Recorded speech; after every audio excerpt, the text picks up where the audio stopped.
Siku moja nilienda nyumbani kwetu nilikozaliwa, watu wananiangalia hivi, ni yeye. Siku moja nikawatumania habari, natamani nije nyumbani na nilale kanisani, maana nyumbani huko mimi sina nyumba. Usiniambie nijenge, mimi nimjengea Yesu Kristo, na nitajenga hata ndani ya moyo wako leo hii. Wewe nenda ukajenge nyumba, mimi wacha nijenge injili ya Yesu Kristo. Walimwambia mamangu, huyo mtoto wako hatumuhitaji, hizo nguvu ako nazo, sisi hatujui. Nilinyimwa kulala kwa kanisa mahali ambapo nilibatizwa kwa sababu ya miujiza ya Yesu Kristo. Baada ya miaka kama 10 walinialika tena, miaka kama 6 wakanialika, nikaambia mimi siendi.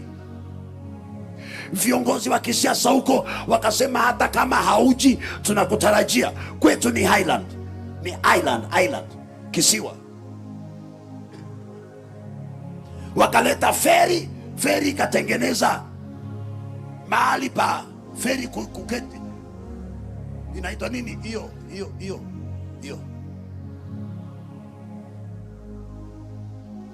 mahali pa feri to dock, where ferries dock. Na wakatengeneza pia ng'ambo hii, wakaniambia Ezekiel, tumekutengenezea hata kama umekuja na gari itapita. Nikasema mimi siji. Wakabeba tinga wakapeleka kwenye island mahali nilizaliwa. Tinga ikatengeneza barabara mpaka shuleni mahali walikuwa na mkutano, na ikapeleka barabara mpaka kwetu nyumbani. Nikaambia mimi siji. Wakasema mtoto wetu si uje tu. Nikauliza leo hii mnaweza kumbuka mimi ni mtoto wenu? Mamangu akaniambia si uje tu. Nikaambia nitakuja kwa kukuheshimu. Nilipoingia nikapata wamepanga wagonjwa. Nikajiuliza, hawa ni wale waliokataa Yesu Kristo, wakisema hawaamini nguvu inazotumia. Na unajua hawapendi kuokoka. Ninahubiri bado wananiangalia hivi, hata wale nilisoma na wao.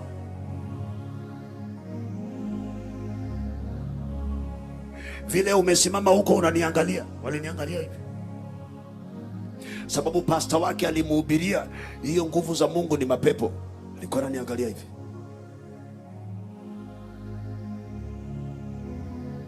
Then nilipoanza kuombea wagonjwa, nikasema kwanza nataka watu waokoke. Yeyote aliye tayari kuokoka asimame kwa miguu yake, na kwa simama 1 na wa 2 na wa 3 na wa 4 na 100 na 200 na 700 na 1000 na 2000.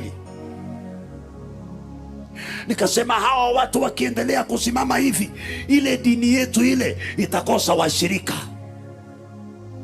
maana hawapendi wokovu. Waliokoka wote siku ya Sabato walienda kanisani. Nikasema asante Yesu Kristo, leo hii wote walio kwenye dini ya Sabato wameokoka wote. Lakini kulikuwa na kijana mmoja mgonjwa, mlemavu kuanzia hapa kwa kiuno kwenda kwa miguu. Nikamwombea akupona. Nilipoenda kulala kwetu nyumbani, wazazi wake hawakumrudisha kwao, walimleta kwetu nyumbani. Wakaniambia Pastor Ezekiel hajatembea. Nikamwombea tena, nikamwambia huyo mtu amepona. Kaniambia amen. Hawakuenda nyumbani, usiku walikuwa hapo.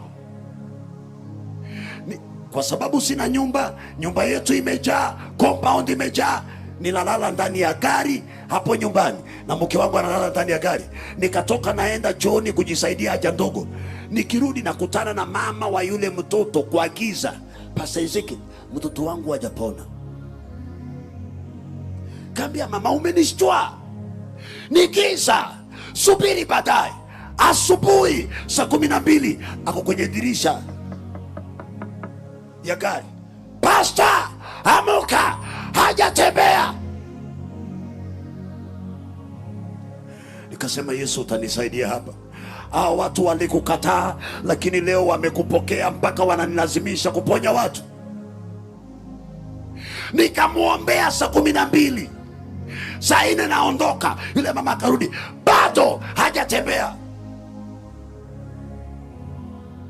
Nikamwekelea mkono, nikamwacha, nikaingia kwa gari na feri ikanibeba, na mimi nikarudi Mombasa. Baada ya miezi 6, nyanyake yule kijana alifariki. Kumbe babangu na nyanyake yule kijana ni wa ukoo moja. Akaniambia kuna relative amefariki, nataka kwenda. Nikamwambia it's okay. Akienda anaona mtoto mwingine, kijana mwingine wa miaka kama 17 anamkimbilia. Akaenda akamkumbatia, akaambia babake, Pastor Ezekiel, unanijua? Akaambia mimi sikujui. Akaambia mimi ni yule kijana aliyeombewa na Pastor Ezekiel ikashindikana, sikutembea. Nilipokuja hapa kwa wiki 2 nilitembea, nimerudi shuleni, niko form 3.